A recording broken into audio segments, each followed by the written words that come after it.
Alhamdulillahirabbil alamin wassalatu wassalamu ala Rasulillah wa ala alihi wa ashabihi ajma'in wa amma ba'd. Assalamualaikum warahmatullahi ta'ala wabarakatuh. Ang lahat ng papuri ay para lamang kay Allah Subhanahu wa Ta'ala. Naway ang pinakamainam at ganap na kapayapaan at pagpapala ni Allah Subhanahu wa Ta'ala ay mapa sa kanyang huling propeta na si Prophet Muhammad sallallahu alaihi wasallam.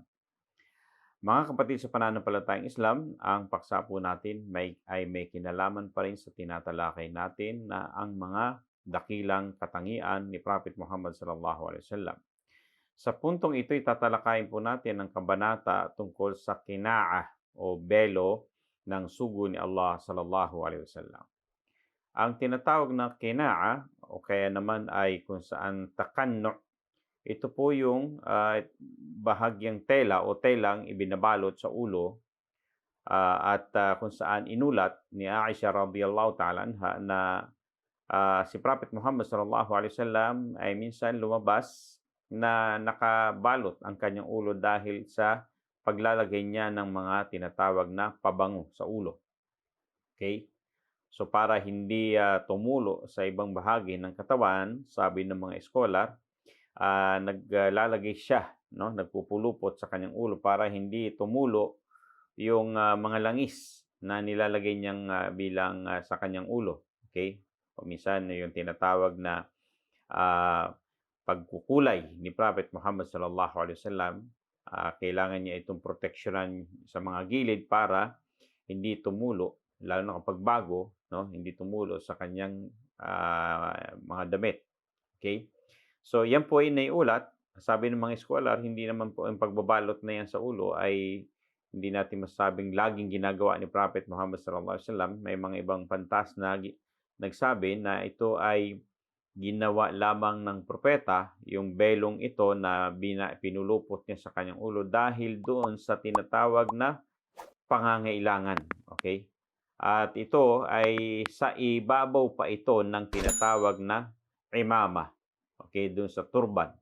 Sa ibabaw ng turban, doon ito nakalagay. Okay? So sabi ng mga scholar, minsan ito po ay bahagya ng tinatawag na isang tela, okay? Ang pagpapapulupot nito. Okay? So ito ay naiulat ni Aisha radhiyallahu ta'ala anha na ang propeta sallallahu alaihi wasallam ay nagsusuot ng belo pangbalot sa kanyang ulo. Okay? At dahil ito ay, sabi ng mga scholar, sa nangangailangan doon sa mga langis na nilagay sa kanyang ulo. Okay? So yan ay isa sa mga ulat ni Prophet ng mga sahaba patungkol kay Prophet Muhammad sallallahu alaihi wasallam. So may isang hadith naman po na yung ulat ni Anas bin Malik na ang propeta sallallahu alaihi wasallam ay palaging nagbabalot ng ulo na para bagang siya ay kung saan nagtitinda raw ng pabango, no, ng mga langis, parang nagtitinda ng langis na iniiwasang madumihan yung ilang bahagi ng kanyang damit. Okay? Kaya kailangan niya magbalot nun.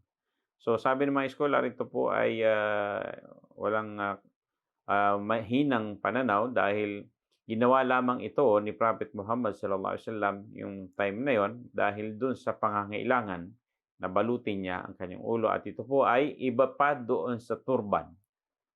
Itong telang ito ay iba pa doon sa kanyang isinusuot na turban. Okay? So madalas daw magsuot ng belo si Prophet Muhammad sallallahu alaihi wasallam para bagang siyang ay kung saan nagbebenta ng langis.